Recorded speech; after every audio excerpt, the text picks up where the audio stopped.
Namaskara. Good evening, and thanks to the Citizens Council of Mangaluru for giving me an opportunity to engage with the audience. First of all, I'd like to thank Shri Bhatt for having taken the pains for following after me for close to 6 months, or in fact over a year, to somehow get me to speak here. Not that he had to do it, it just so happens that my schedule has been fairly chock-a-block with other commitments, but otherwise, considering the beauty of this place, there's no need for any other incentive for me to come here. I've come here often on the way to Sringeri and other places. When I got off the flight today, one of the first questions that popped in my head, what is it that you guys eat that all of you are so good looking? That's a serious question, and I'm really interested in understanding what is the genetics of this place, what makes everyone so good looking, regardless of the gender. And I think this is one of those parts of Bharat which has been blessed with abundance in every possible form, whether it's culture, nature, and people in terms of human resources. So I'm happy to be here.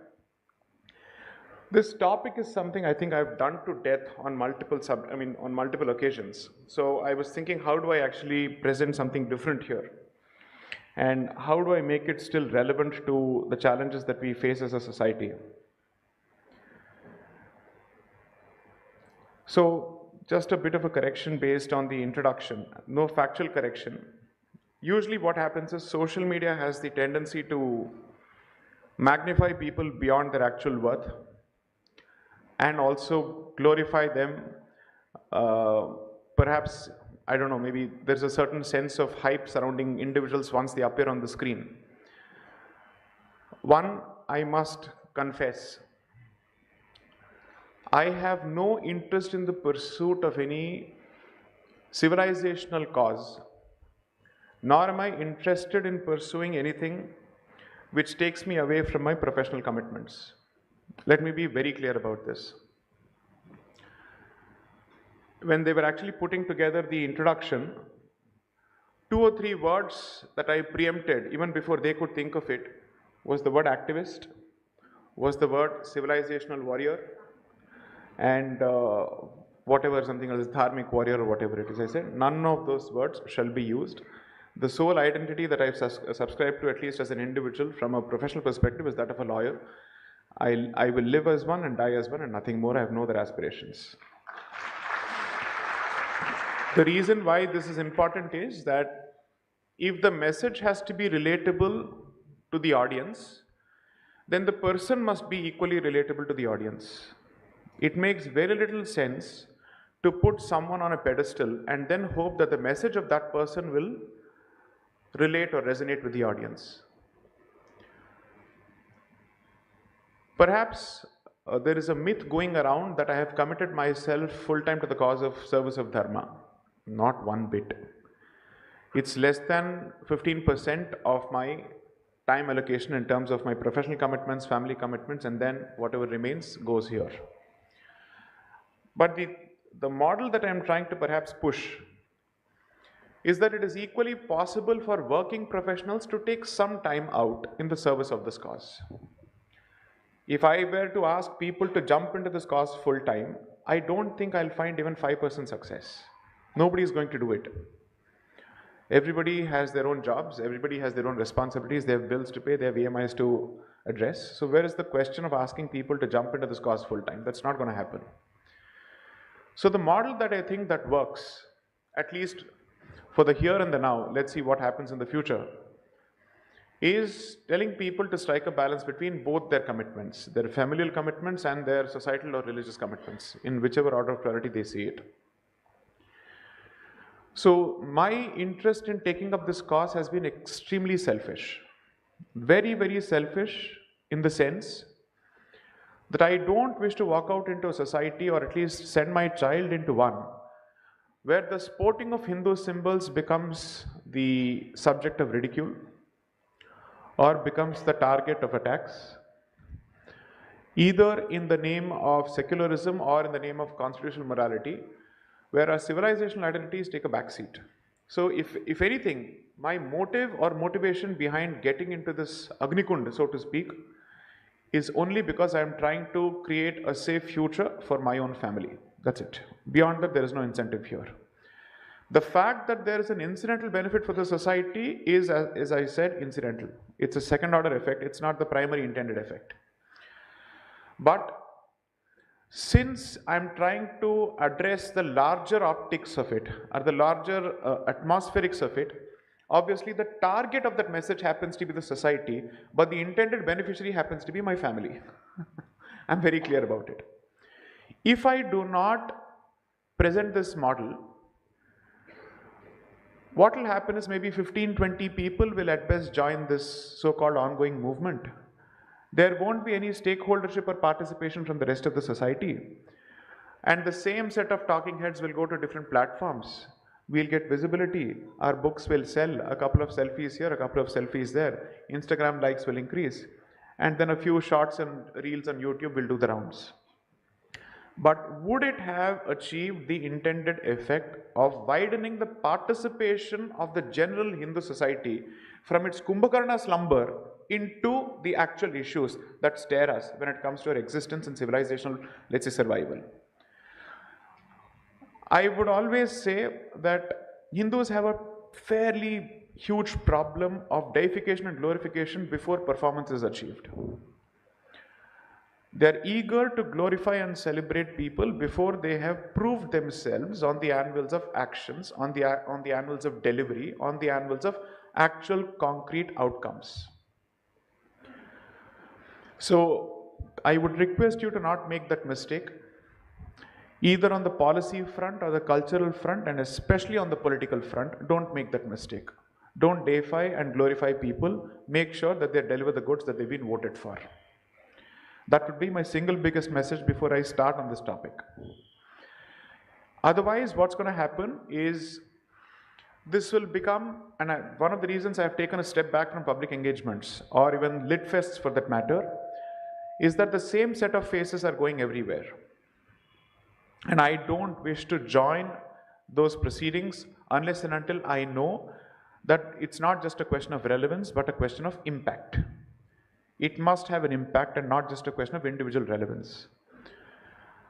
So maybe there is a bit of acerbic honesty in this. I would request you to digest it, because I think we are at a certain point in our history where if we don't address these issues with withering honesty, then this din and the noise that is created around individuals will drown the actual challenges that we are beset with. The problems are so large and are so huge that no single individual has the ability to address it on his or her own. It is going to require collective participation. It is going to require collective contribution. And therefore, the model, a working model of striking a balance between your professional, regular lives and your ability to contribute to Dharma as well. Coming to the topic, one of the reasons I've been speaking, writing on the subject extensively is thanks to my own personal experience of trying to project and present certain causes before constitutional fora such as the Supreme Court on subjects and institutions which are close to my heart. So most people don't know as to what I do in terms of practice. Let me just say that so that you know why this transition has happened. I began as an engineer turned lawyer, and my primary area of practice is actually intellectual property law and competition law. Even if I say so myself, I have some degree of expertise over the last 15 years. I've been the advisor to multiple governments on implementation of IP policies. I've also represented Bharat in trade negotiations with the United States. I've done all of that. So why did I make the jump to Constitution at all in the first place? So when I joined law school, Constitution was the actual goal. But you see, Constitution doesn't pay bills. It's a very poor area of practice. It's not exactly a place thriving with a lot of money. And activism had no interest. I come from a lower middle class family. I was very interested in settling my student loans and quickly climbing the social ladder. That was my very clear incentive. So I said, let me spend some time pursuing Lakshmi in the hope that I get to pursue Saraswati after that. And the idea was that I split, let's say, my practice areas in such a way that my money comes from the Delhi High Court and my passion is vetted and satisfied in the Supreme Court on the constitutional front. That's how I have largely divided it. So a lot of times what happens is, as a consequence of all these social media engagements or public engagements, people somehow get the distinct impression that I'm going around asking people to contribute funds to my cause. I don't need money from anyone. I have no interest in soliciting funds whatsoever. You want to contribute to your local Goshala, to your Veda Patashala, for orphanages here, to schools here. Those have been Hindu priorities traditionally, and those should continue to be Hindu priorities for eternity. As far as my own transition is concerned, I'll blend it with the topic so you know why this has been so personal for me. 2016, that is from 2009 to 2016, I was part of a law firm. I rose to become the youngest associate partner in March 2015, by which time I developed a fair reputation as someone who could argue in court without the need for a senior. By which time my opposing counsels had said, if you were not part of a firm, we'd start engaging you for arguments. So by 2016 is when I decided to quit and go independent. Now, as long as you're part of another outfit, it's very difficult for you to take positions because the organization will pay the price for your positions. And particularly if they happen to be politically incorrect positions and you're fairly vocal about it, they may or may not agree. But without blaming them for anything, the fact of the matter is I decided to prove myself exclusively on the anvils of professional commitments for the first 7 years. People should know me for my professional competence before they know me for my opinions, was my approach to it. Because every Tom, Dick and Harry can have an opinion, so what? Why should people hear you? Why should people pay attention to what you're saying? They will listen to you provided you have done something, you have something to show for. And therefore the strategy, very clear strategy, at least a calculated one, was establish yourself and then you start talking on the subject. So for close to 7 years, I spent my time keeping my mouth shut, keeping my head down, proving myself exclusively as a competent commercial litigator in the Delhi High Court. 2016 June is when I went independent as an independent arguing counsel, which is in the mold of a barrister, wherein you don't interact with the client. Your sole job is to argue in court. You don't file, you don't draft, you just argue. So your clients are other lawyers who want you to argue, and the actual client is the client of that lawyer. So the client is in a relationship with the solicitor, who is the one who prepares the matter.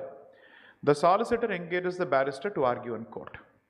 So I happen to be in the arguing mold. So that's the practice model that I jumped to, because by then I'd already established a reputation as someone who could fairly argue in court. Around that time, the Sabarimala case was raging before a 3-judge bench. And the 3-judge bench was asking itself whether this matter is serious enough for it to be referred to a 5-judge bench. And therefore arguments were going on, I think, between October 2016 and February 2017 before the 3-judge bench. There is one organization called People for Dharma, which was looking for lawyers who could take up their cause pro bono. Now, they didn't have access to me, I didn't have access to them. Neither of us knew of the other's existence. Someone on social media, later that person met me and revealed his identity, put out a message to them, a public tweet in fact, that if you're looking for someone who will fight this cause passionately, regardless of any commercial incentive, go to this guy because he's serious about these things. Now, I don't know how that person had read this about me from a distance, but that's how they said it. That's how the opportunity landed on my table. And when the opportunity landed on my table, I realized, with growing awareness and concern, that Bharat had achieved a certain unfortunate stage where all the institutions that inform its identity and civilization will now have to prove their worth before constitutional courts as to how their practices are constitutional. Religious practices and traditions that have survived and that have existed for thousands of years will now be tested on the anvils of the Constitution in front of an Anglophone audience. And traditional practices will now have to be conveyed and packaged in English for them to understand whether it is constitutional or not. Now remember, all these people, just like us, at least most of us, are people who have gone through an English education system with or without any traditional exposure to our customs and traditions. Or even if there is exposure, there is a decent chance that they look down upon those traditions. So this is not a primary audience of children in schools, it's not a secondary audience of people in colleges, it's a tertiary audience with a lived experience of constantly having looked down upon their culture for 30 years or 40 years. And you're trying to convince them in a span of a week or so that this practice is not misogynistic, that this practice is perfectly valid. Ask yourself a simple question. Somebody brings their life experience to their jobs, and you're hoping to argue against their life experience and their worldview in a span of a few hours, trying to convince them as to why this practice must continue. Genuinely speaking, I didn't think we had any hopes of success. No hopes of success. You can't even convince children today of your customs. How can you hope to convince adults with set egos and set patterns of thinking who occupy those positions which obviously give them a certain degree of importance? There is no incentive for them to be convinced otherwise, to be persuaded otherwise. But why was the representation still necessary? The representation was necessary because if you don't vocally express your point of view, it is as good as that point of view not existing. People will therefore say, there is no alternative point of view. There is no alternative opinion. So sometimes, even if it happens to be a losing battle at the outset, at least in round one, your job is to continue hitting and kicking the door to try and pry that door open for your point of view. So knowing fully well that the odds were stacked against us, and when I mean we, it's a huge team of, let's say, a variety of lawyers. Perhaps I was the youngest to argue in that particular matter. Everyone put their best foot forward. If you had legends like Mr. Satish Parasaran, including Dr. Singhvi was arguing from this side, for God's sakes. Dr. Singhvi argued for the Travancore Devaswam board, defending the tradition on behalf of the temple in defense of the practice.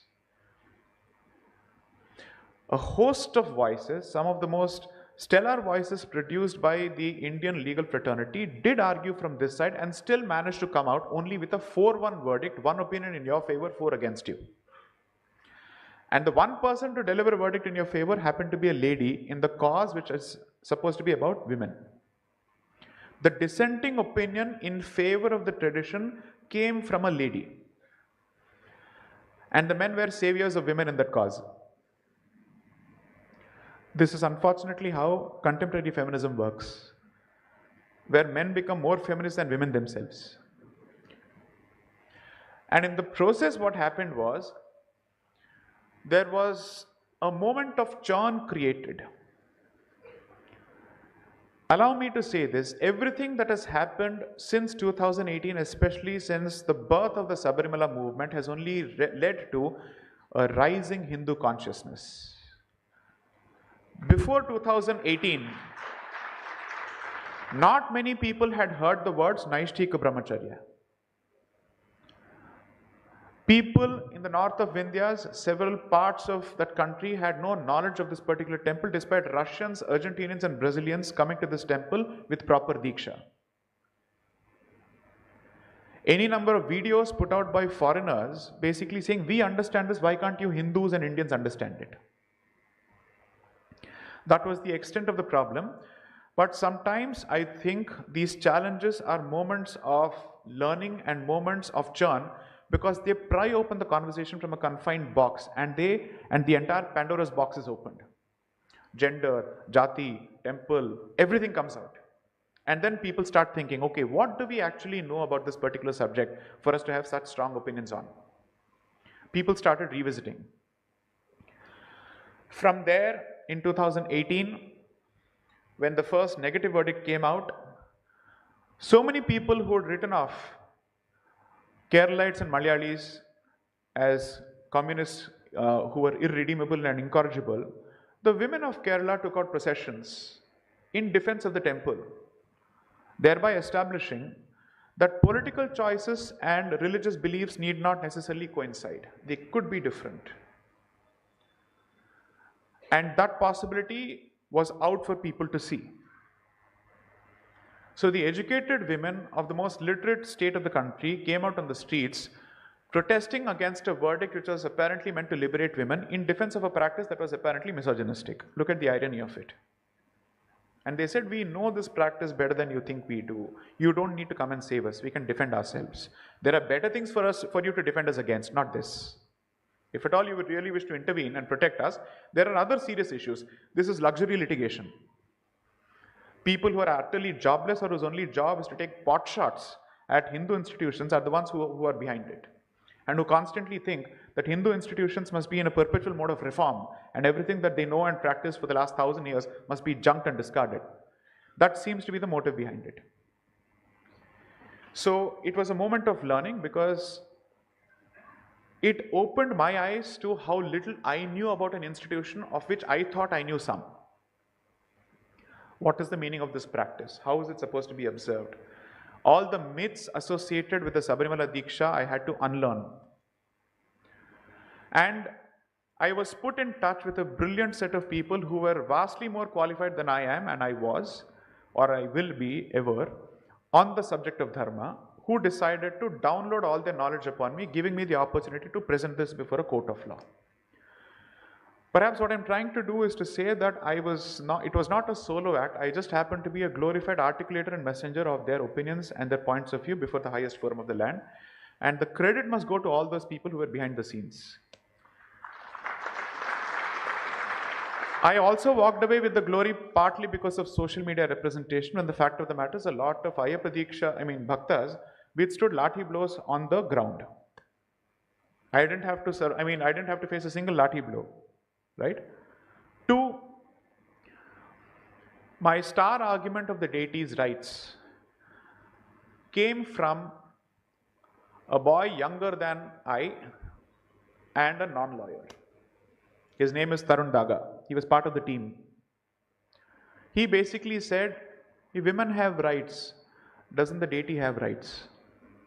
That was the seed of the argument. And I then thought about it. So the strength of a lawyer need not be that he is the origin of an idea. He must just be open to ideas, and then he must know how to build an argument out of it and to develop that argument further. That's what happened. From there, I went to the next experience, which was the Padmanabha Swami temple case, where I happened to represent the chief tantri of the temple. And then I realized what kind of a relationship did princely states of Bharat have with their deities. Mysore, Chamundeshwari; Jagannath, therefore the Gajapati of Odisha; Mewad, Eklingji; then Cochin, I think Purnatraisha. So every princely state seems to have its own deity, and every princely family, when it negotiated its accession with the Indian state, primarily was saying, take everything else away, but leave our rights with respect to our deities intact. Because this is our hereditary institution. If you break this relationship, there will be real consequences for us. The fear of karmic consequences was very, very real for them. And so if you go through the negotiations, I think the right-hand man of Vallabhbhai Patel, who wrote a book on the integration of states and who released the white paper on how integration must happen, captures it brilliantly as to how these parties negotiated with the Indian state. And then I said, okay, if 90% of the princely states were Hindu princely states, and the basis of the partition was a division between Hindu princely states and Muslim princely states, how did Hindu princely states come together to come out with a non-Hindu Bharat? How is that possible? So each of the parts have very clear religious allegiance. But apparently the unit that they form is a secular unit which has no religious identity at all. Is this what they negotiated for? How does this even work? That explains the absence of the word secularism partly in the original constitution.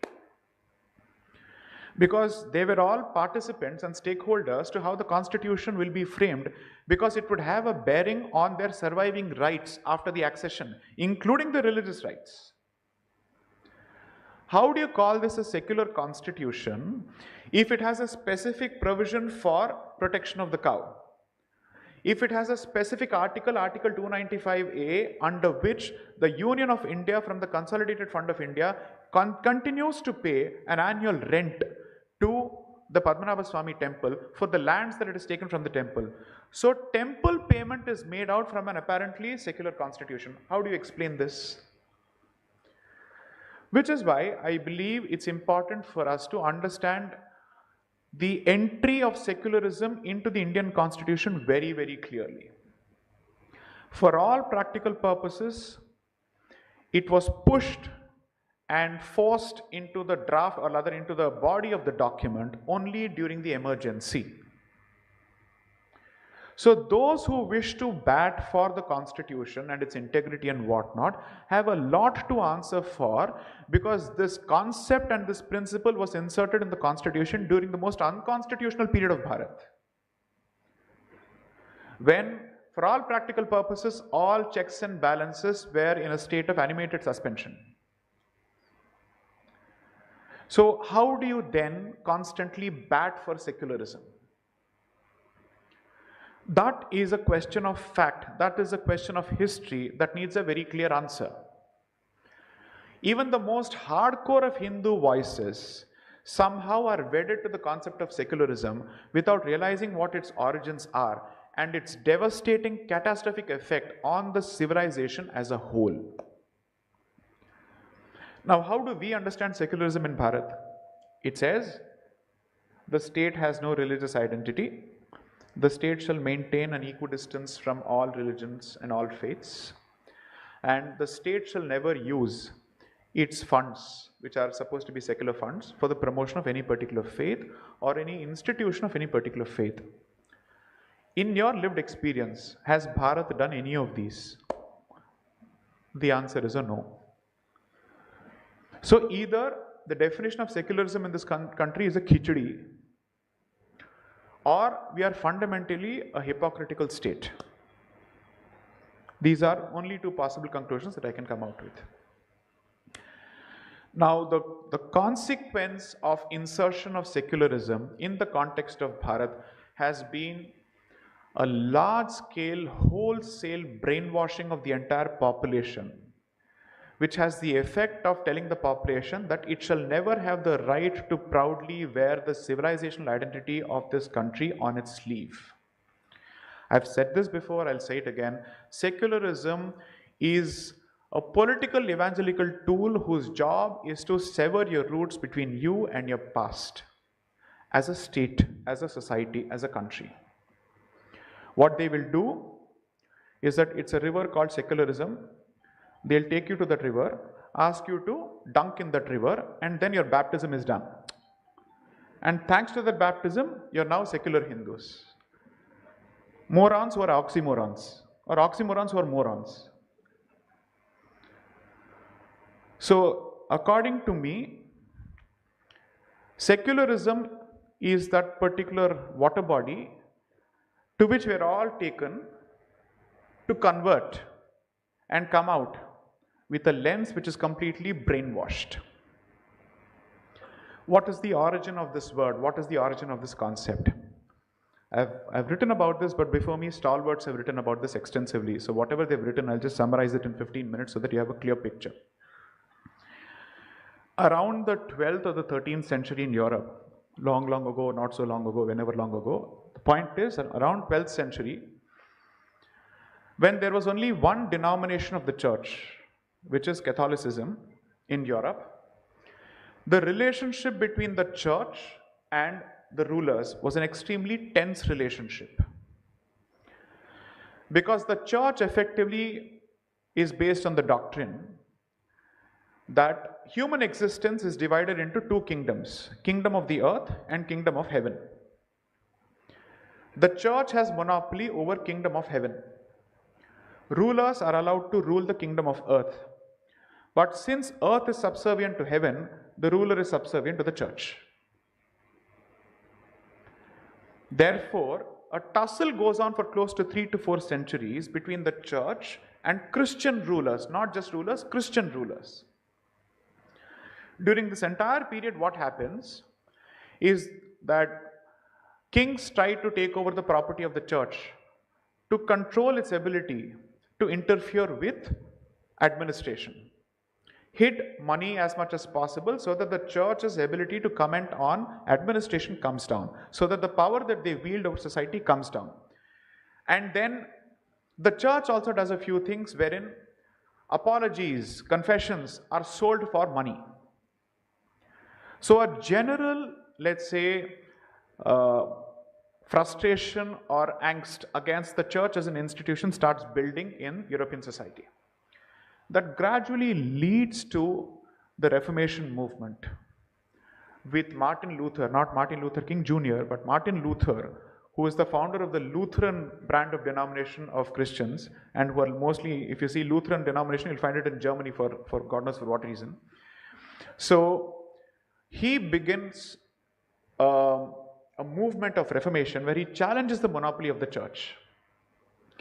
When he starts challenging the monopoly of the church, he then comes out with a protest against Catholicism, which results in the Protestant movement.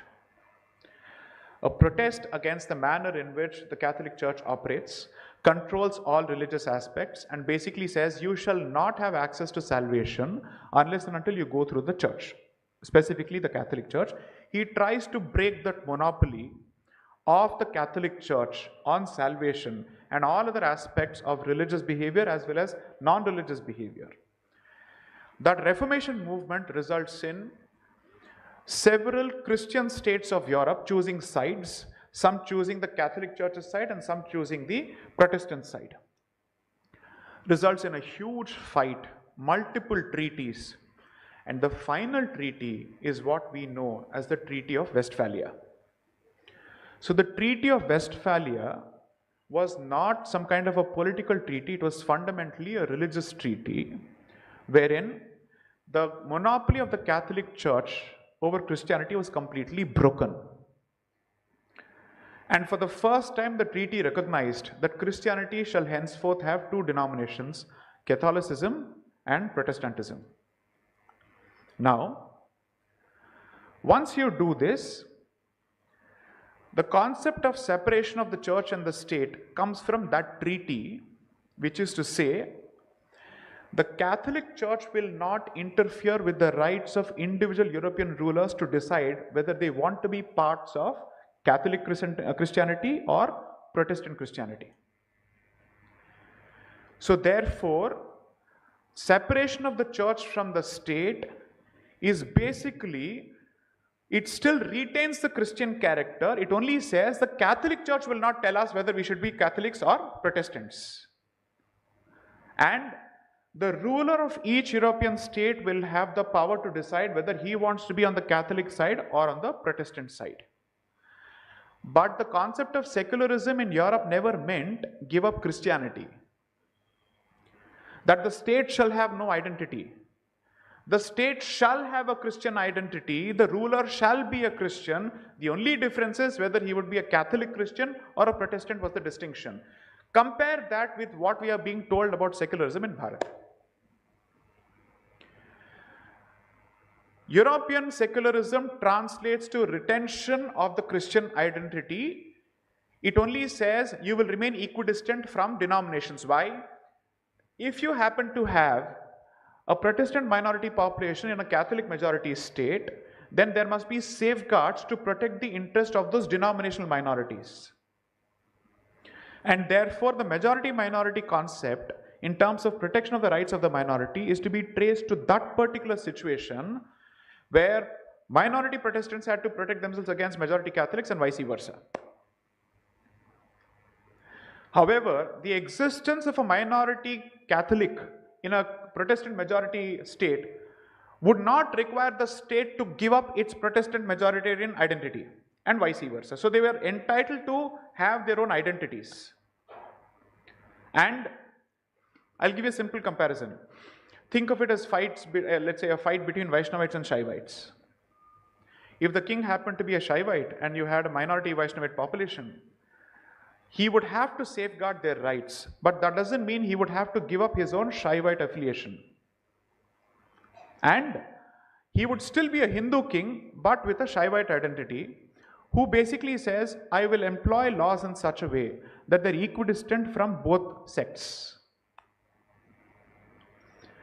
This is not Dharma Nirpekshata, it is Pantha Nirpekshata. Dharma Nirpekshata means I don't have an identity, I am equally distant from different religious identities. Pantha Nirpekshata means I have a religious identity, but I am equally distant from the Vaishnavite and the Shaivite. Secularism, when exported to Bharat, like every other European export to colonized societies, was meant to divide the society and to prepare it for ultimate conversion. Secularism is the intermediate step before you give up your religious identity altogether. And this is a documented, intended, let's say, strategy that they themselves say in their correspondence. Why is it that the definition of Europe of secularism in the mothership, which is Europe, allows them to retain their national religious identities, but when it is exposed to countries like Bharat, it results in countries like Bharat having to give up their civilizational identities and religious identities? Why? Which is why I use the words consciously, the myth of secularism, because what has been perpetrated on us is a mithya, which has got nothing to do with the original story of secularism in the mothership, namely Europe. So the next time someone says secularism means separation of the church from the state, please ask that blessed idiot to explain, why does it speak of church and the state? Why not any other institution? Why does this concept speak of the church? Because the history of secularism is the history of the church. Hence the words separation of the church and the state. Second, the other compromise that was struck between the rulers and the church as part of this principle was, since the territory of the church will be separate from the territory of the king in terms of the jurisdictions, the king shall never be allowed to appropriate property of the church. In this country, what it is translated to is the appropriation of temple property by the secular Indian state. So it was meant to ensure that the king shall never have the right to interfere with the financial independence and autonomy of the church. It has taken the exact opposite consequence in this country. For all practical purposes, we are glorified Macaulay Putras and Putris who have zero understanding of how these concepts have devastated our society fully and entrenched unnecessary concepts in the heart of the society, hopefully not forever. And idiots on social media fight on saying, you are secular, I am pseudo-secular and ulta. Don't give up the concept altogether. Because secularism in its truest form and definition is incompatible with Hindu philosophy. It is incompatible with Hindu ethos. It is incompatible with Hindu administration. Because Hindu governance is based on the concept of Rita and Dharma. The king is seen as the torchbearer of Dharma. The king is effectively seen as the one who will advance the cause of Dharma. And Dharma can take a religious connotation, it can take a spiritual connotation, it can take a political connotation. So it can become Raja Dharma, or it can become even Sanatana Dharma. But Raja Dharma is also to be traced only from Sanatana Dharma. There is no way you can divorce or dissociate the two. When someone says that Bharat should embrace secularism, it effectively means Dharma's position in politics and policy making should be completely dislodged. Whereas every other country which subscribes to a particular religious identity, gets to fashion its laws on the basis of its religious beliefs except us. So 52 countries with an Islamic identity can source their laws and their beliefs and policy from Sharia and the Quran. Christians can do that. You still have kingdoms, monarchs in Europe. Whereas we abolished princely states, completely insulted them by abolishing even privy purses, forced them to sell their property, forced them to rent out their ancestral lands. How many know that close to about 126 temples in Tanjavur are still controlled by the descendants of the Maratha Empire? There is a Bhosle who is still responsible for 126 temples in Tanjavur. He doesn't go around in a Benz, he goes around in a scooter. The head of such a great samsthanam goes around in a scooter. The Pandalam family a couple of generations ago had to work hard to make ends meet. And what are we constantly told about our princely states? That they were collaborators, that they managed to keep our way of life alive when they knew it was extremely difficult to defeat the British, because that was the largest colonizing empire ever known in history. So they did what they could to strike a compromise with him and still preserve our way of life and our institutions is lost on us.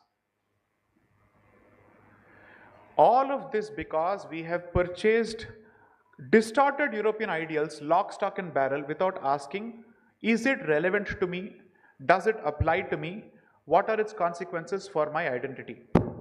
That's the fundamental question we should have asked. The unfortunate reality today is that even those institutions and organizations which are supposedly guardians of Hindutva and Hindu Dharma also swear by the very same devastating concepts without changing the definition or without asking whether it is applicable remotely or not. With no intention to embarrass anyone, my only suggestion is, when it comes to some of these issues, try not to get sucked into the social media battles of BJP versus Congress. Think for yourself. Because it's such a non-productive, useless conversation. Because it sets such a low bar for the conversation with no original thought possible. Because both sides agree on certain issues. They may only point out each other's hypocrisy, whereas I am basically saying we should not be accepting certain rules of the game which have been taken for granted. Instead of asking who is more secular, we should start asking why secular. Let's have an open debate on the subject. Why secular? What is its impact? And it extends to a host of other values. I am not here trying to take pot shots at any organization. I am only trying to say, since you have taken the interest and the initiative to attend a lecture on such a boring topic, I am assuming that you're open to slightly more different points of view than the standard Congress versus BJP trope. Because I am sick and tired of it. I am done with it. It is way past the sell-by date. We are consuming expired goods, which can lead to nothing good. So focus on three things. What is good for our civilization? What is good for that identity which informs the identity of the civilization? Who is doing a better job of protecting that particular identity? Are they doing it enough? Can we push them to do better? Those are the only questions which, according to me, are relevant. Everything else is hogwash. And everything else is white noise meant to keep you occupied and away from the actual problems. Sure, at the time of elections, at the time of hustings, we all have our choices. And there you never get to make an ideal choice. You're like bad, better, worst, or bad, better, worst. So that's the hierarchy of, let's say, virtue in this country at this point, politically speaking. So there you go for the least harmful option, in the hope that you can at least push them to do something. Because the other side has clearly said, I am here to destroy you, I'm going to adopt a scorched earth policy. Even that fellow doesn't realize that he is committing political suicide when there is an empty field open to protect Hindu identity openly. Right now, the political option of an unabashed, let's say, representative of Hindu security and Hindu interest is lying on the table like free money, unclaimed.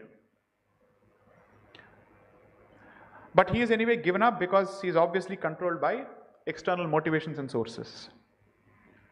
So, when you start discussing these concepts, for a moment, keep the political lens aside and focus on something deeper.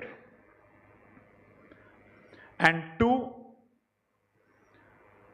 the purpose of introducing decolonization as part of our discourse is to question everything that we have taken for granted till date since 1835, when that blessed English education system was inserted into our consciousness to brainwash us over the years. You have to realize what they said when they introduced that system. Forget the so-called Macaulay dialogue that people keep quoting and citing. That's irrelevant. There's actually something deeper. They realized after multiple battles that the one aspect of Bharatiya society that they must not touch is religion. Because you can take over our resources, you can do whatever you want. The moment you touch religion, you will get a bloody nose. 1857 proved it even further. So between 1835 and 1857, they had multiple such experiences, and then they realized this community will resist immediate forced conversion because they've been fighting that brand of forced conversion for 800 years before that. So we have resisted the sword openly, so therefore we are comfortable picking up the sword to resist the sword. And therefore they start a slow poison, which will take effect over generations. Like time bombs that will explode, where Hindus themselves will stand outside universities protesting against CAA, against NRC, idiots of the first order. And that bomb is exploding almost 150 years after it was set in motion. You're trying to protect your present while your future is standing up against you. And when this happens, they are hoping, remain Hindus, but remain Hindus on paper only.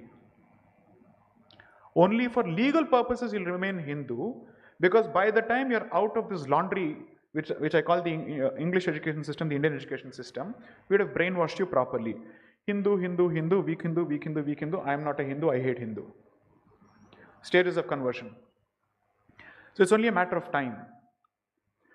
And therefore, the word Hindu at this point, if I had to take a head count of practicing Hindus, we are not even 800 million according to me, because the test is how many of us would defend our religious institutions with conviction.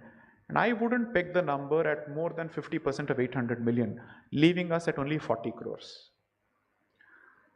That's a very, I know, I understand it's a fairly alarming assessment, but based on my experience, I don't think the number is beyond 50% of the total number on paper. And when conversations happen about reclaiming our spaces, if the conversation had taken place in 1850s, there would be no room for negotiation or compromise. Today, the ones who are saying, give us all our occupied sites back, and this legislation that stands in the way of legitimate reclamation of occupied sites are being called extremists, not by others, but by Hindus themselves, proving that the education system has done its job. That the slow time bomb has clearly exploded properly. 40,000 sites at best is a number within the broken, truncated, moth-eaten Bharat that you see today. But if you start from Afghanistan till Bangladesh and you compare the total number of temples that have been destroyed, 40,000 is an underplayed number. Completely underplayed number. How many Jyotirlingas have been lost and how many Shaktipeeths have been lost is a simple calculation you start with, and then you look at every other temple possible. Mulastan becomes Multan, Ajmer becomes Ajmer. You have all these names, and still you think 40,000 is a huge number. It's such a huge number, it can come only from the mouth of a rabid Hindutva extremist such as Sai Deepak. Sorry, the reality is, despite going through the laundry, I have not been whitewashed yet. I have managed to retain that germ a bit more, for God knows for whatever reason. But you will realize as you read history that if there is a community that has allowed itself to be colonized over decades post-independence, the stellar textbook example will be that of the Hindu community. So what you have done in 1947 is given yourself a paper independence, which is why it is Swarajya, which is self-rule, but not Swatantra, which is ruled by your own principles. So today we are Swarajya, but we certainly are not Swatantra by any yardstick. Because you're ashamed of your policies, you're ashamed of your past, you don't have the guts to implement any of your political thoughts or your administrative thoughts in action. They're only relegated to ornamental speeches about how great we are and how we are the founders of democracy. That's it. And the one document that is constantly being cited against you to say that if you take such a position, you are taking an anti-constitutional position, therefore happens to be the Constitution itself. Hence, the efforts to understand, is the Constitution fundamentally pitted against my civilization? Or over the years, has it been interpreted in such a way that it appears pitted against my civilization? Is there a problem with Gangotri? Or is there a problem with Ganga flowing in Noida? By the time it passes through the plains, has it become dirty? So hence the attempt in whatever little I've written to understand how is this tension going to be understood, how is it going to be played out. Fortunately, I've stayed away from the political, let's say, noise as much as possible to focus on these questions, because remember, the other side operates in silence and they get the job done in silence. We believe in making a lot of political noise without undertaking policy changes. Politics is temporary, policy is long-term, if you believe that civilization is long-term. Your investment therefore has to be in policy. And therefore the horse behind which the cart is placed has to be policy, and politics must be a driver of that particular policy. We actually place the cart before the horse. We will celebrate every municipal election. We will celebrate every panchayat election without asking, has it changed the status quo on education? Has it changed the status quo on our own children rebelling against our culture? Has it changed a situation where beef consumption becomes normalized across parts of the country, when generations of our ancestors fought to prevent it? And today you have a situation where you have an advertisement with a couple walking into a restaurant where beef consumption is shown, with Tyagaraja Kriti being played in the background. Imagine if this could have happened 150 years ago. That is the story of so-called Hindu resistance and how we are an independent society. We are being told you are independent because we tell you are independent, but you will still follow the rules that we set about 150 years ago. For all the rebels among youth, you want to break the rule? Break the colonial rule in your head. Thank you.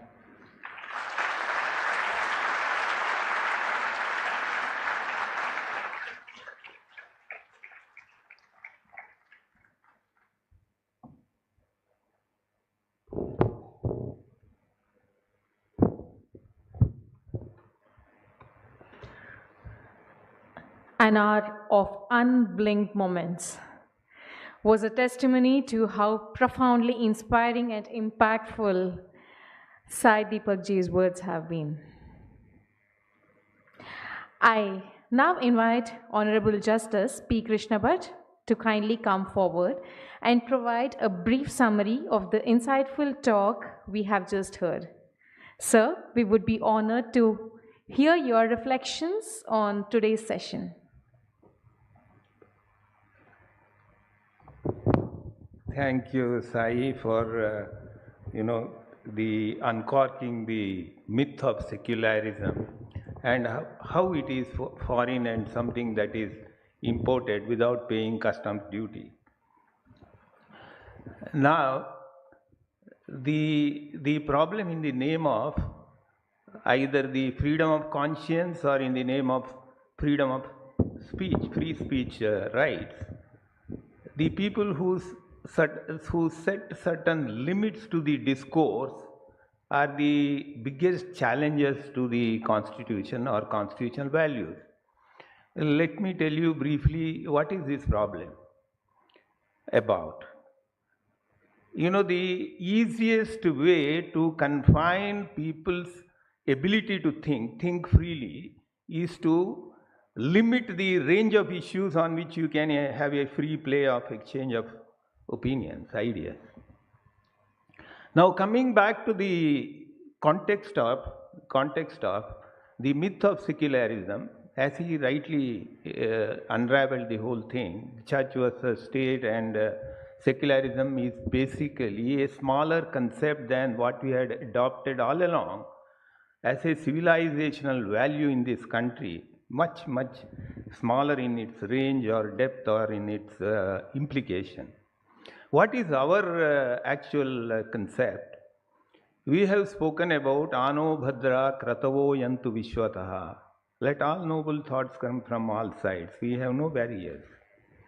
When the Parsis, one of the finest, you know, the people having their own set of faiths who came into India and assimilated in a very natural manner. When they set their foot in Gujarat, the king offered the leader of the Zoroastrian, the gentleman, a cup of milk full.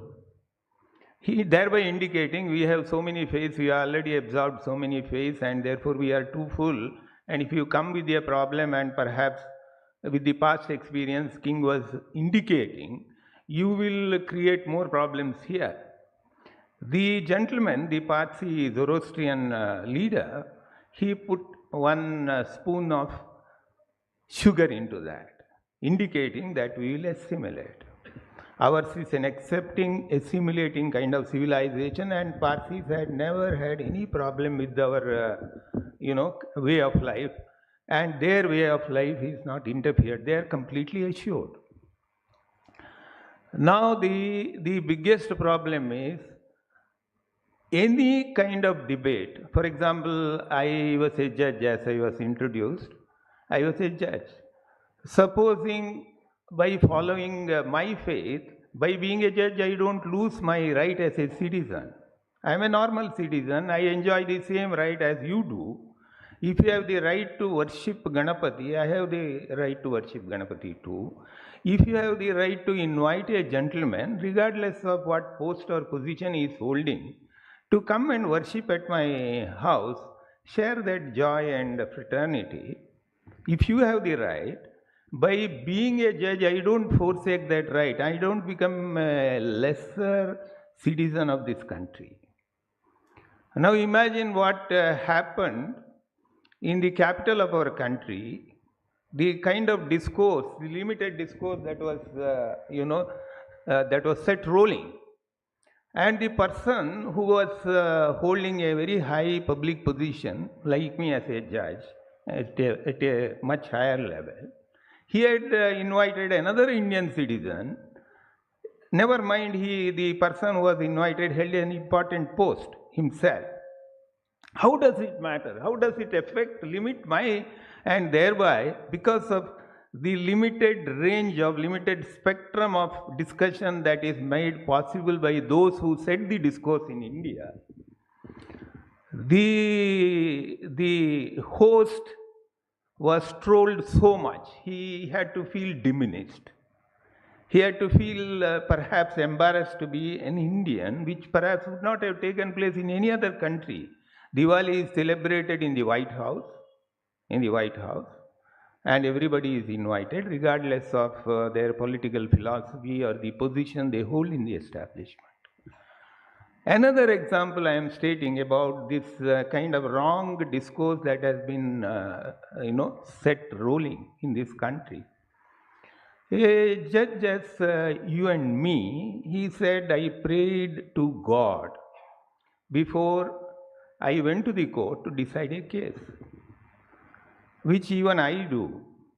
God give me the strength to decide the case without passion, fervor, or any kind of favoritism.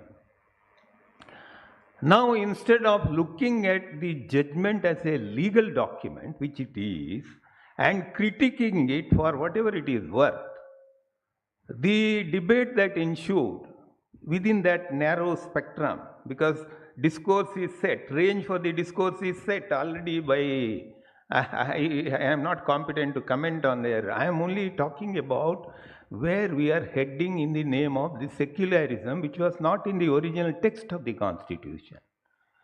We had, even before the advent of the Constitution, it is not as if we have come into being as a civilization since 1947 or the year 1950, when the Constitution was adopted by ourselves, given to ourselves by ourselves. Why didn't we adopt US Constitution or the European, precedents or whatever? Why did we not adopt them? Why did we toil very hard for 300 days, or our Sai will tell you how many days our very eminent people, numbering about 300 people, debated, discussed, minus these fights and fisticuffs which you see, the subsequent heirs to that constitution who wield the power, instead of having power, the debates and discussions, sane debates and discussions, they indulge in fights and fisticuffs, which Walter Bagehot had warned, house is not meant for that. Now the limit to the discourse on what is secularism, even free speech and conscience, is set by certain people. Should we accept that? Is it our constitution? If it is our constitution, the Western concept of secularism is all about our constitutional values. Why did we have our own constitution? We could have accepted US constitution or the English constitution, lock, stock and barrel. We didn't do that. The reason being, ekam sat vipra bahudha vadanti. This is the Upanishadic injunction. Truth is one, but there are many ways. If you go to Belur Mutt, you will see Sri Ramakrishna holding his hand, and underneath there is a saying, as many faiths, so many paths. You have one God there, you can take different routes. This is all, samabhava or whatever is essentially about. We have this DHARMA. Why this was inserted when the Constitution framers, the founding fathers did not feel it necessary. They did not feel it necessary because they had civilizational understanding. And as Sai properly put it, it was inserted into the Constitution at the most unconstitutional era of our, independent Indian. I'll put it, I'm an old style man, I will say India. Okay, fine. It is Indus, drawn from that. Okay, I don't have to be very touchy about using that expression. In that very problematic era, when so many gentlemen, the older generation, including my own relatives, went into prison for no constitutional fault they had committed. They had done nothing against the Constitution. They had not committed any sedition. Sedition is an offense against the state, not against the government. Not against the government. There is a large distinction. You have every right to oppose the government, but not the state. You can't do subversive activities against the state, but you have every right to pull down the government. That is a constitutional right. This distinction was not realized in this era of everybody who could speak, who could set, good, healthy debate, who was put inside the jail. This word was inserted, and it is wholly un-Bharat, un-Indian. Ours is civilization. We believed in it. A lot of people came and assembled, and the one of the biggest problems I find is why we have lost China war. Why we can't take a stand on any major issues the moment such issues arise? Is it because of certain wrong notions that have been dinned into our ears and brain? who are responsible for our getting political independence in 1947? Is it because we chanted certain 2-3 mantras, which is taught in our usual textbooks? British thought, no, now I am morally very much disturbed. They were bandits. Listen to Shashi Tharoor, no less. Listen to only spare 15 minutes. What kind of bandits and bandicoots they were? Did they have sudden overnight change in their mind, in their perception that we have committed sin and so we will quit? Somebody chants like, this Arabian Nights stories, whoever is acquainted in my childhood days, more than 55 years ago when I was going to school. This open sesame, somebody says, leader of a gang of thieves. Our leadership is something comparable. Look at what is happening in our assembly and all that. He chanted and it opened. So somebody chanted 2-3 mantras and British ran away. These kinds of myths are created, and one of such myths is this expression. It is to take away, sap our confidence in ourselves, confidence in the value of our civilizational existence, and shorn of that, we can't be Indians. We can't hold our head high. And the Westerners are looking towards us, looking at us, looking at India, to seek some kind of solace and confidence. They have a better understanding. Sanskrit is marginalized here because it is not secular to study that. It is unsecular. If you study Sanskrit, you are unsecular. Setting this limited range for discourse. This is the most dangerous thing. Ladies and gentlemen, we should be asking questions now. Who brought independence to India? Who talks about Netaji Subhash Chandra Bose, such a negligible person? Then why he got elected against the machination of two greatest leaders who claimed themselves as Democrats? Against the machination of that, Subhash Chandra Bose became president of the Congress and he had to quit in disgust. But he did not retreat like Purushottam Das Tandon, against whom also there was similar machination. He had to quit. And now there are people who claim this kind of legacy, that we have been Democrats, and people who try to analyze this myth of secularism, which is an imported thing, minus the customs duty. They are communal. This is a serious, we are at a serious era. We must start seriously asking questions about our existential, civilization issues. Minus civilization, we are none. Thank you for your patience.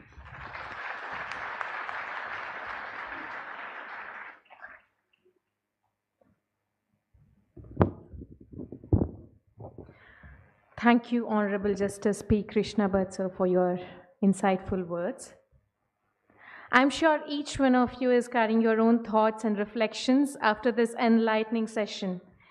To make this interactive, we will be addressing a selection of questions out of 300 plus questions that we have received. As I call your name, please rise, and I will be honored to present your question to our esteemed guest, J. Sai Deepak.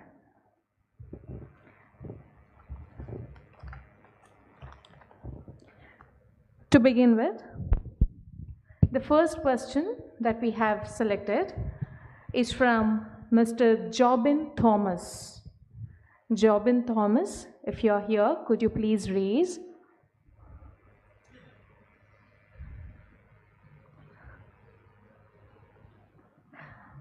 Okay. I think they left after my opening session.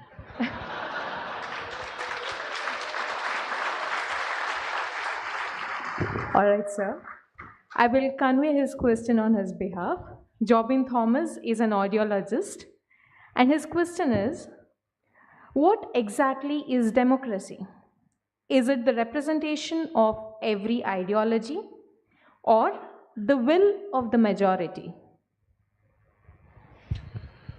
So, there's a very interesting discussion that happens across the world on why do you need to use the word republic in the context of a democracy? Why do you have democracy as well as republic? So I think there are three aspects to this. One, once you say it's a republic, you're trying to repel or dispel the notion that it is a monarchy. It's not. But the combination of a republic and democracy effectively means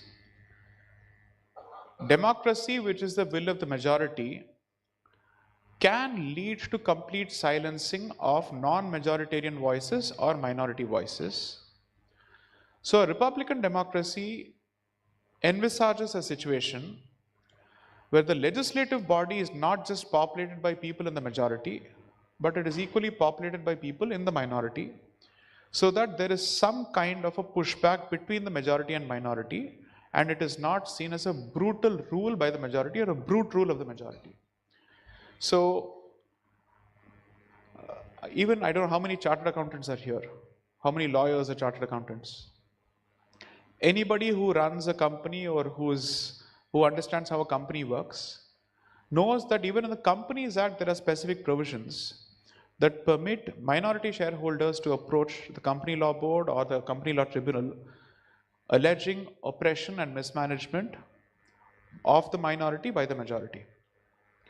Which is to say, a democracy, if applied let's say in toto, as is various, will have the effect of depriving any minority voice altogether. A Republican democracy means that you make sure that the government is in the hands of the majority with a check and balance in the form of a minority which will stand in the opposition or sit in the opposition. So that is the meaning of a Republican democracy. And the body in which this entire pushback plays itself out is the legislative body of the parliament. So hence, both typically are meant to go together. So it is possible for you to be democratic and still not be Republican, and therefore be majoritarian, anti-minority altogether. And I don't use the word minority in a religious sense, because the parliament does not use, or rather the constitution does not use the word minority in a religious sense. If you take a look at Article 29, you can just Google it up, anybody can do it these days. It specifically speaks of cultural minorities, linguistic minorities, or any section of the society.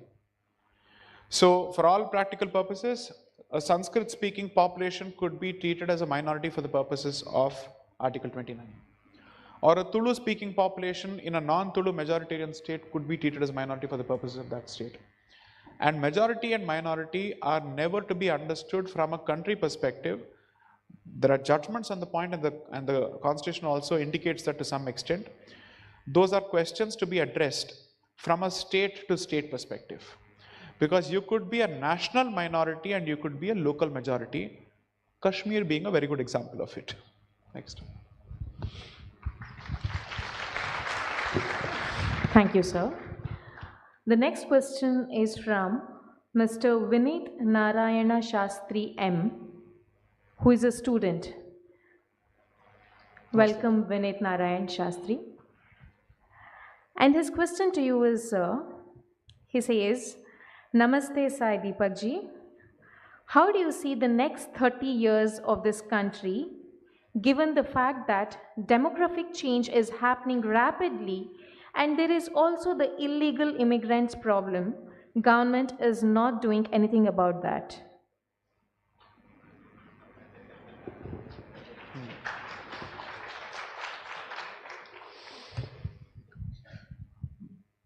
I think what the government is or is not doing is a legitimate question to ask, and I won't run away from it.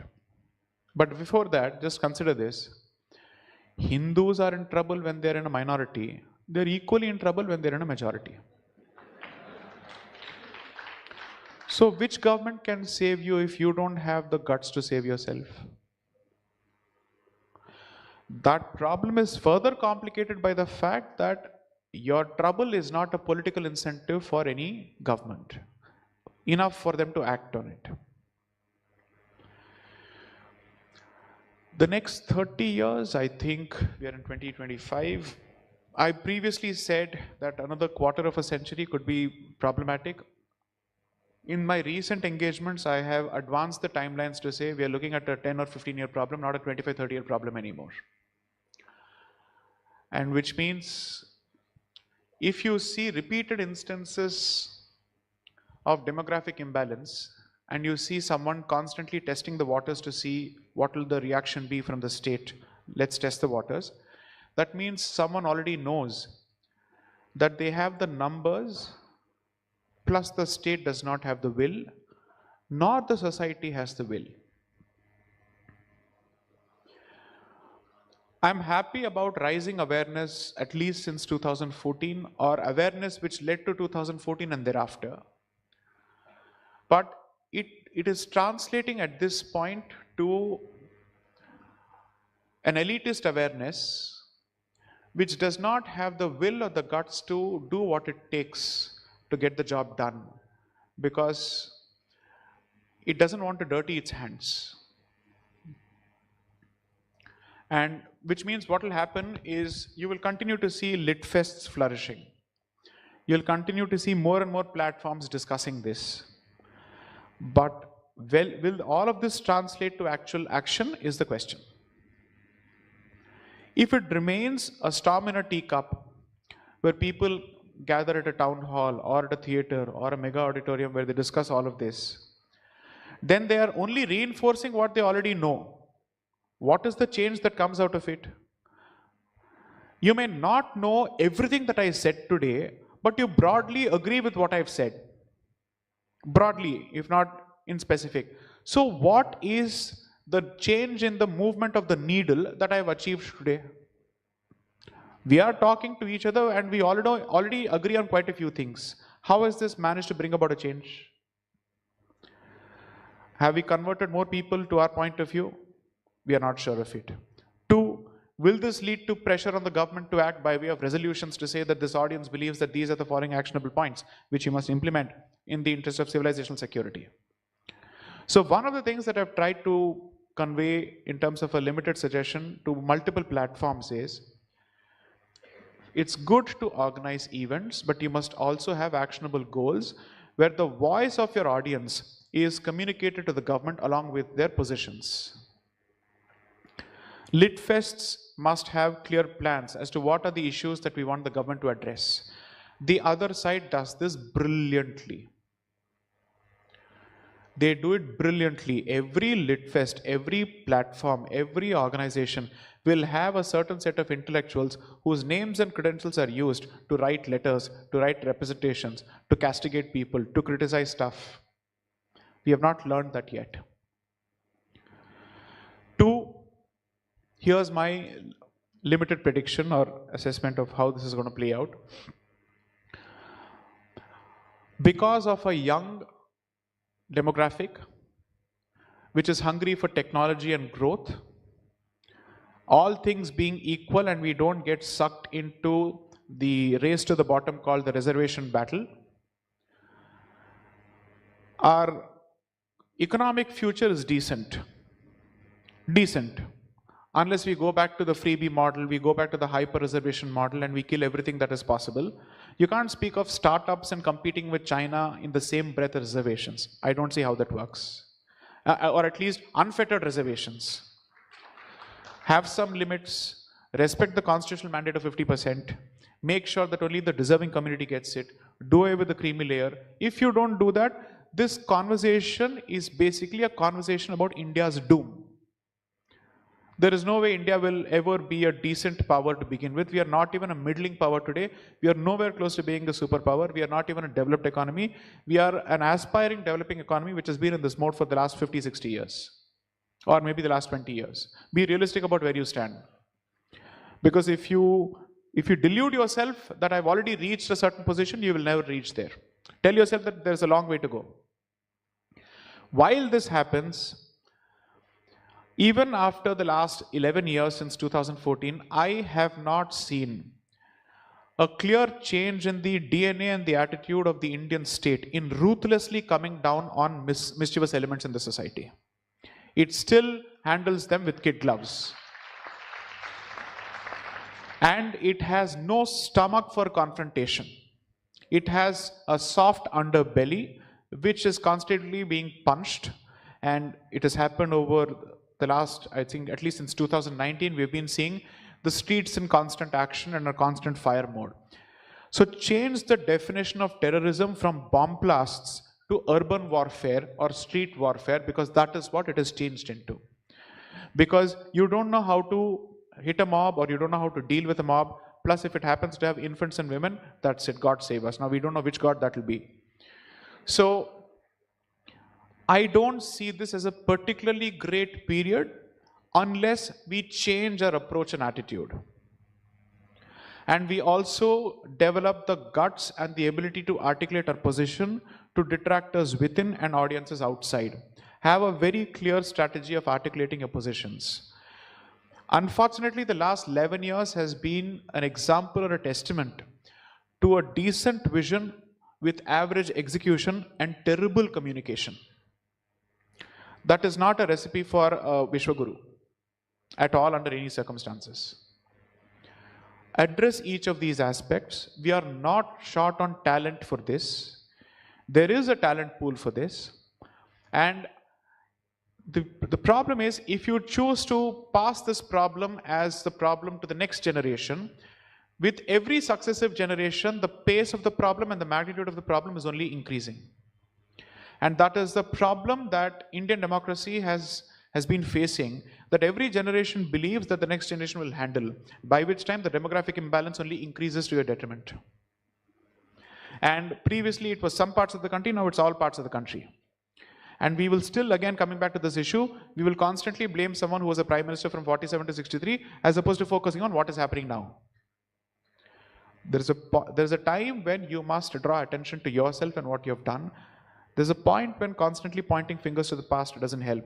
So the most boring, obvious, bone-sickening question that we get asked these days in literary fests is, how do we change history textbooks? And then a host of opinions will start. The Marxists did this, the Marxists did that, Nehru did this, Nehru did that, his grandfather did this. You go on saying this for 10 minutes. It made sense to say this in 2014. Perhaps it made sense to say this in 2019. It certainly makes no sense to say this in 2024. They did what they did. What have you done? It doesn't help to constantly draw attention to them, because then it seems like you're the opposition in power and they're the opposition in power in both ways. Rather, it's almost as if you don't know who is setting the narrative, who's in the treasury bench and who's in the opposition.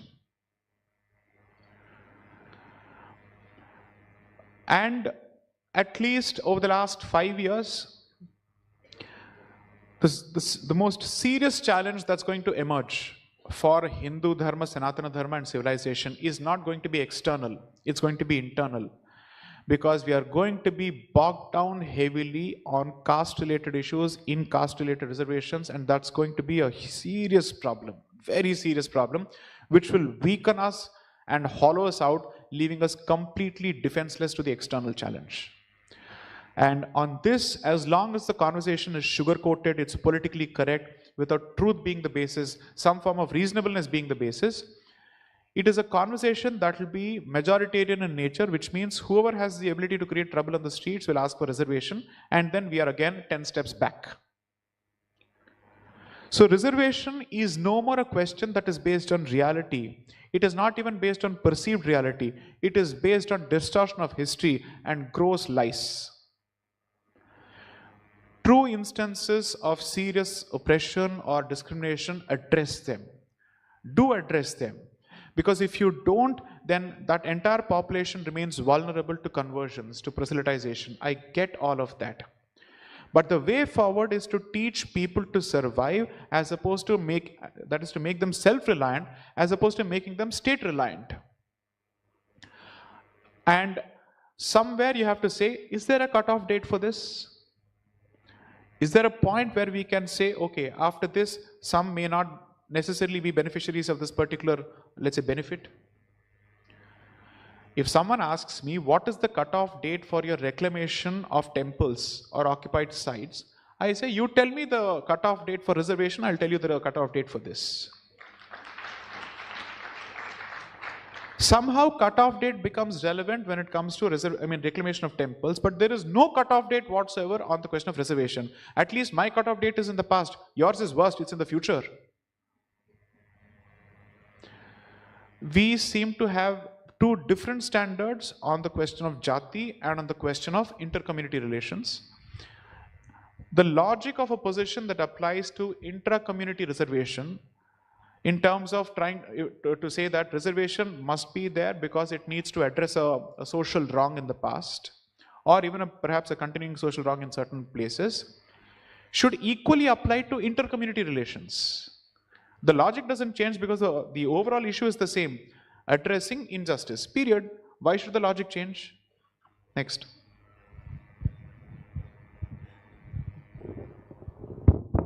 Thank you, sir. The next question is from Sri Lakshmi, who is a law student. Welcome, Sri Lakshmi. So her question is, in Sabarimala judgment, it was stated that Hindus who worship women as goddess have sanctioned women on the matter of devotion. This observation is completely against all facts. So when Supreme Court makes such irrational observation, as an educated Hindu, how I am supposed to react?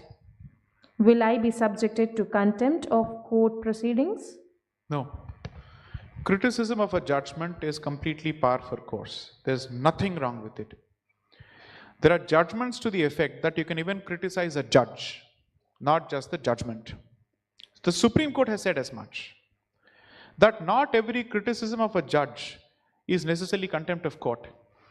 But if the criticism is meant to prevent him from doing justice or to handle a matter, that is where contempt of court begins. However, if assume for a moment the conduct of a particular member of the bench leaves a lot to be desired, criticism is perfectly justified. There are multiple judgments on the subject. Two, one of the problems of this original Sabarimala judgment of 28th of September 2018 was that sweeping observations were made. Sweeping observations were made that Hindu Dharma does not permit this, does not permit that. Please realize Hindu Dharma is an agglomeration of sampradayas, and every sampradaya has its own sets of rules. So you don't get to judge the practices of the Kamakhya temple based on the practices of the Kanchi Kamakshi temple. You don't get to judge Tirupati on the anvils of Padmanabha Swami temple. Because these are they are different parts. Even in the tradition, they represent different parts of the Devi. They will have their own practices altogether.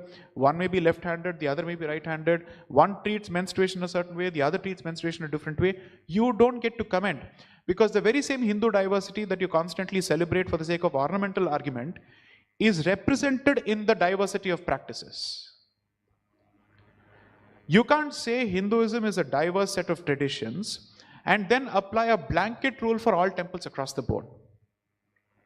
So those blanket observations in the judgment reflect an institutional misunderstanding or lack of understanding of the diversity and depth of Hindu Dharma, Sanatana Dharma.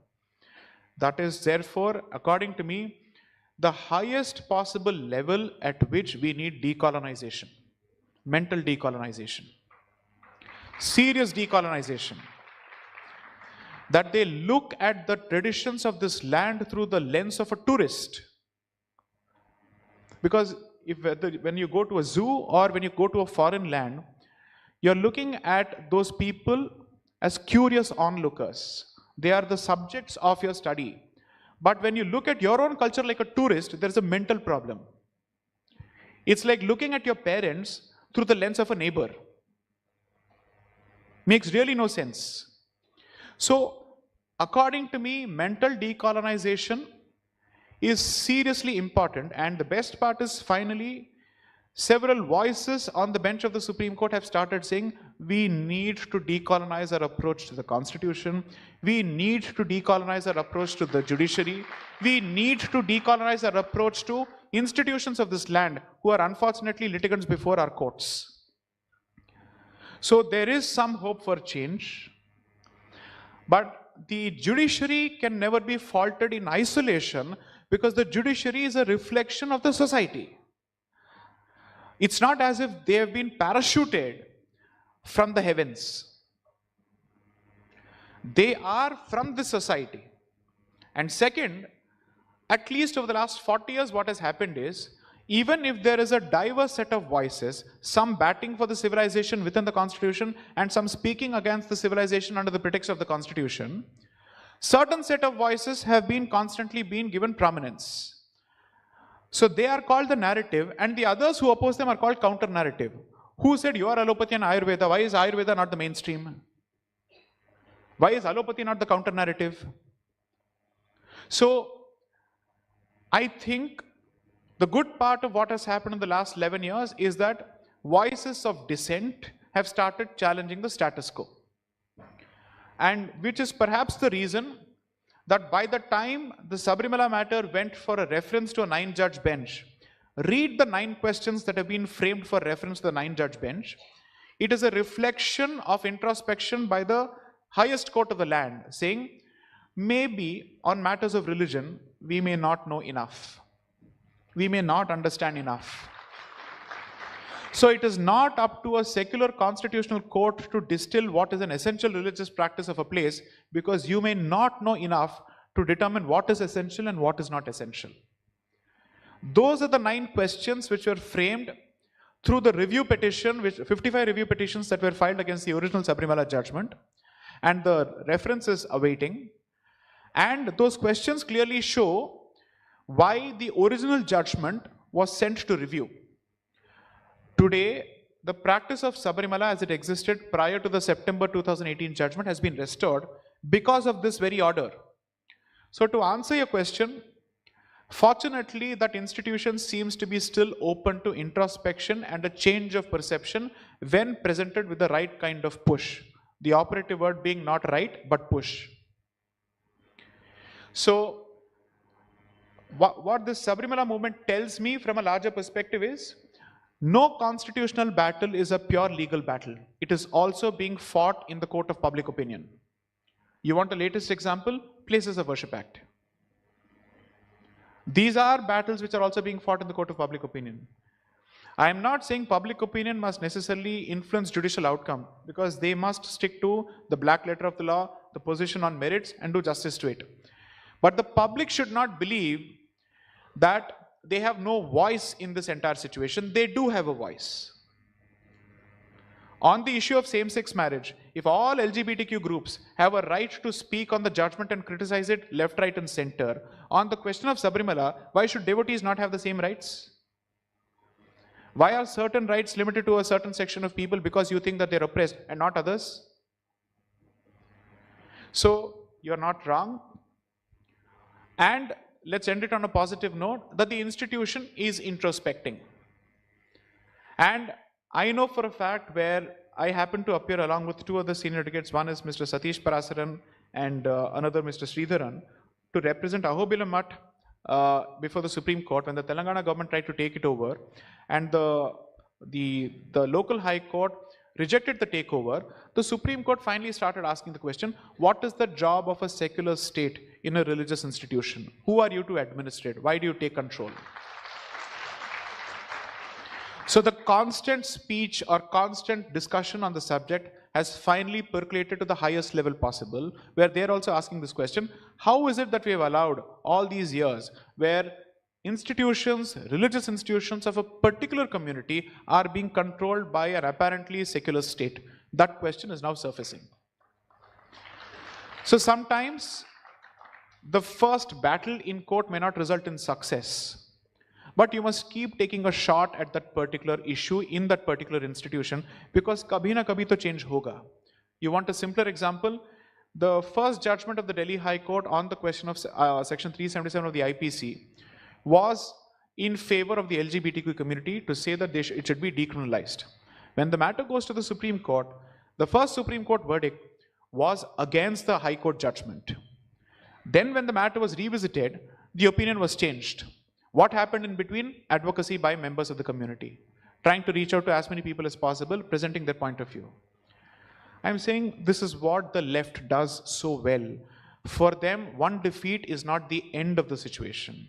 They constantly attack, they constantly relentlessly pursue the cause, and they make sure that they publish articles, they publish books, they come out with videos.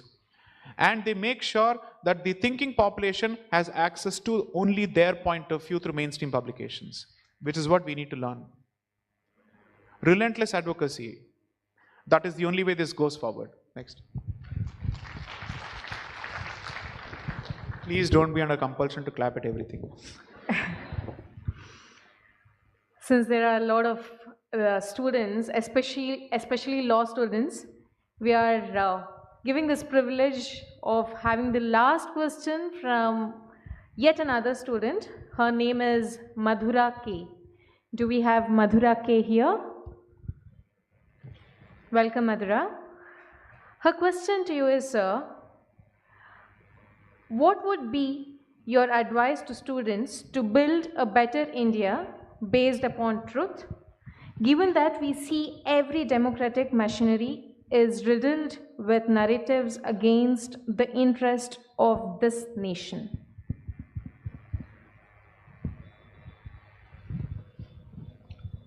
The thing about too much exposure to information is also too much exposure to negativity. And especially information that comes through social media platforms. I can confidently say, having been in this battleground for the last 8 years, is despite all the challenges facing us, I am still an optimist. And I've seen perhaps terrible times on campuses when I was a student. I've lived through 98, the no confidence motion in 96. I've seen Kargil, I've seen 9/11, I've seen 26/11. I saw the results of 2004 and its repercussions on campuses. I've seen and I've lived through all of that. And I can say, any day today we are better off.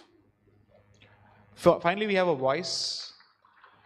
These kind of platforms on such topics would have been unimaginable maybe even 5 or 10 years ago. This would be almost no-go. This would be considered harakiri for organizers. And today you're able to talk about these topics. You have an audience. So draw a leaf from X-Men. Mutants have finally found a place. And they're able to identify each other through social media platforms. And they're able to collaborate. A lot of my friends, I don't know them, not from Adam, but not from Manu. And I know them only through social media platforms because of a common bond, which is ideological or cultural or civilizational. So I had 2 students walk up to me recently at the Pragjyotishpur Lit Fest in Guwahati that was held just a few days ago. And both of them come from as left an institution as it gets. It's the Tata Institute of Social Sciences. And they are from, I think, the Guwahati campus.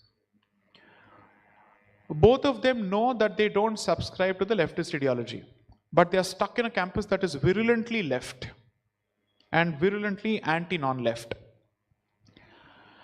And they were looking for people to bond and at least survive in that place. Somebody was wearing the thread and the other realized this was wearing a bindi. They identified each other. And they started talking to each other. And they realized, oh, you're also from the same camp, okay. We will talk. And that's how they started building a resistance on the campus. When the anti-CA protests were raging in TISS and similar institutions, I know for a fact the number of emails I got from those campuses, from students, telling me, sir, you continue the fight outside, we will continue the fight inside. With consequences for their careers and their futures, they took out pro-CAA protest marches on the campus of TISS Mumbai. So a lot of students are risking it, going out on a limb and defending their positions openly, finally. My reading is actually different. I don't think we have been in the minority. We have just been a non-vocal majority. So it's like this, out of 100 people, 30 people have been shouting. Their narrative has become the mainstream. 30 people know that they want to shout. 30 people don't know which way to go. 10 people don't care.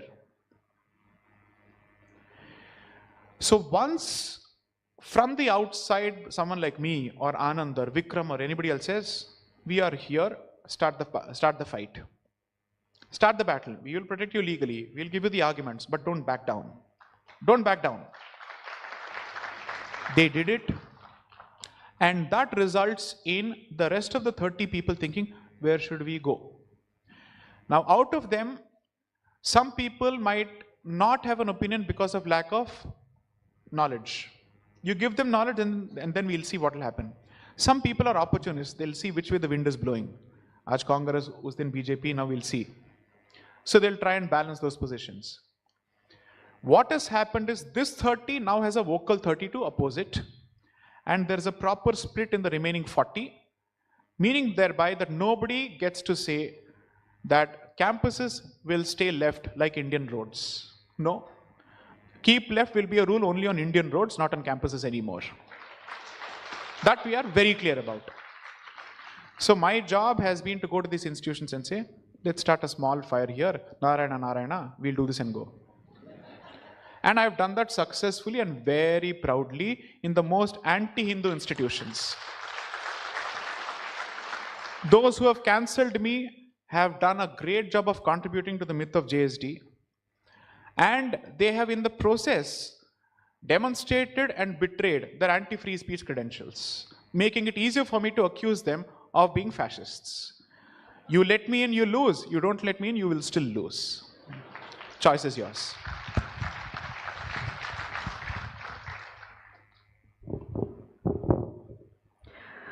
Thank you, sir.